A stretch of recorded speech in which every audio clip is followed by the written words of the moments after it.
এটা আমার একটা প্রশ্ন। না না বুলু সাহেব, আপনাকে এই কারণেই আমরা এখন উন্মুক্ত করে দিয়েছি। ঠিক আছে স্যার, আপনার যে দাবি, আপনার যে পরামর্শ, এটা কিন্তু এটা আপনার স্যার, বিটিআরসি গ্রহণ করেছে, তাই না? ঠিক আছে, তো এখন আপনি ছিল স্যার, এইজন্য আমি এটা বললাম যে ঘটনা আমি এটা দেখছি। বলেন, এখন বলেন। এখন প্রশ্ন আছে স্যার, এই যে আমি 4টা কার্ড নিয়ে আসছি বিভিন্ন কোম্পানির, যেখানে লেখা আছে 2 দিন মেয়াদ, 19 টাকায় 2 দিন মেয়াদ।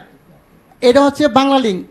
এখন আছে 19 টাকায় আপনার 24 ঘন্টা মেয়াদ রবি, আর এয়ারটেল আছে 19 টাকায় 31 দিন 3 দিন মেয়াদ, আর গ্রামীণে 2 দিন মেয়াদ। আমার প্রশ্ন হচ্ছে এই জিনিসগুলো কি স্যার পচা যায়? এটির মেয়াদ থাকবে কেন? আমার প্রশ্ন হচ্ছে মানুষের টাকা আপনি মনে করেন আমরা যদি 20 কোটি লোক হই, যদি 20 টাকা করে ভরি, আর একদিন সবাই কথা বললাম না, কত হাজার কোটি টাকা এই কোম্পানি নিয়ে যাচ্ছে, সিস্টেমের মাধ্যমে নিয়ে যাচ্ছে। এর আগে আমি বলেছিলাম, একটা নিউজে দেখাইছে 17 মিলিয়ন ভিউ হয়েছে। ওদিন থেকে উচিত ছিল এই সিস্টেমটাকে বাংলাদেশে বন্ধ করে দেওয়া। আমি বারবার বলেছি গরিব মানুষ ভিক্ষা করে, সে 20 টাকা ভরে। আপনি হয়তো জানেন না, আজকে বললাম সে তার মা মারা গেছে, বাপ মারা গেছে, সে কথা বললো না, তার মানে আমার টাকা চলে যাবে? হয় কেন? এই গ্রামীণ ফোন কোম্পানি বা অন্য কোনো কোম্পানি এরা কারা? এরা আপনাদেরকে না জানে হাজার হাজার কোটি টাকা সিস্টেমের মাধ্যমে নিয়ে যাবে।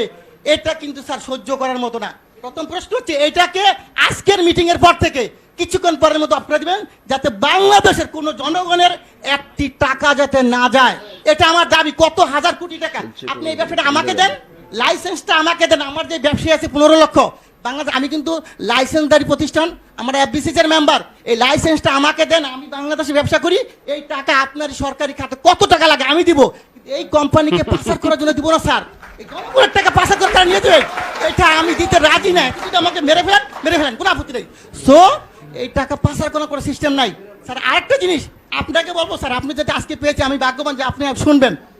আমরা যখন এই ব্যবসা শুরু করি 27 টাকা কমিশন ছিল, 27 টাকা। স্যার সরকারি কর্মকর্তা যিনি 2000 টাকা বেতন পেয়েছ, তার বেতন এখন 20,000 টাকা। কিন্তু এখন কত স্যার? আমাদের কিন্তু সেই 27 টাকাই রাখছেন। আমাদের কি কমিশন বাড়বে না স্যার? আমার প্রশ্ন হচ্ছে আপনারা অবশ্যই একটু কমিশনের ব্যাপার ব্যবস্থা করেন, যে যাদের একটু ব্যবসা করে তারা। আমরা সবাই শিক্ষিত ছেলে স্যার, এখানে প্রায় 15 লক্ষ ব্যবসা করি। আমরা যারা ব্যবসা করি কোটি কোটি টাকা কামিয়ে দিচ্ছি, কিন্তু আমাদেরকে তো দেখবেন স্যার। আরেকটা কথা, টেলিটক আপনি হয়তো জানেন না। এই টেলিটকের ব্যাপারে আমি একবার বলছিলাম, বিটিআরসির 22 আমি হিন্দু, উনি সম্ভবত আমি জানি না, উনি আমাকে বলে এটা দায়িত্ব তো বাবা আমার না রে ভাই, এটা দায়িত্ব হইলো কার? বিটিআরসি না, টেলিযোগাযোগ। আমি ঠিক আছে, আমি যে স্যারকে পাই বলবো স্যার, আমার আপত্তি স্যার যদি মাইন্ড না করেন, আপনি দায়িত্বটা আমাকে দেন। আমার ব্যবসায়ীরা সবাই মিলে আমরা করি। বাংলাদেশে টেলিটককে কেমনে উড়াইতে হবে আপনি আমাকে সাপোর্ট দেন। আমি বলবো কোনো দোকানদার আমাদের দোকান থেকে টেলিটকের সিম কেনার পরও রিচার্জ পাবে, তা হবে। টেলিটক উন্নয়ন কেমনে করতে হয় স্যার? আপনি যদি কোনো ধরনের সিস্টেম থাকে আপনি বলেন যে বলে এমনি সহযোগিতা করে, আমি করতে বাধ্য আপনাকে।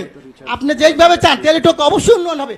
টেলিটককে গ্যাফরাইকে, আমাদের দেশি প্রতিষ্ঠানকে গ্যাফরাইকে অন্য কোম্পানিকে উড়াই দিব, আর এরা টাকা পাচার করে নিয়ে যাবে স্যার, এটা মেনে নেওয়ার মতো না। অবশ্যই আমি চাবো, আমি অনেক কথা বলতাম স্যার, কিন্তু আজকে বললাম না। এই বিষয়টা আমি চাই যে আপনি টেলিটকের উন্নয়ন করেন, দেশের টাকা দেশে থাকুক। আর এই যে গ্রামীণ কোম্পানি বা অন্যান্য কোম্পানি মিনিট যে সিস্টেম করে নিয়ে যাচ্ছে, এটা স্যার বন্ধ করে দেয়।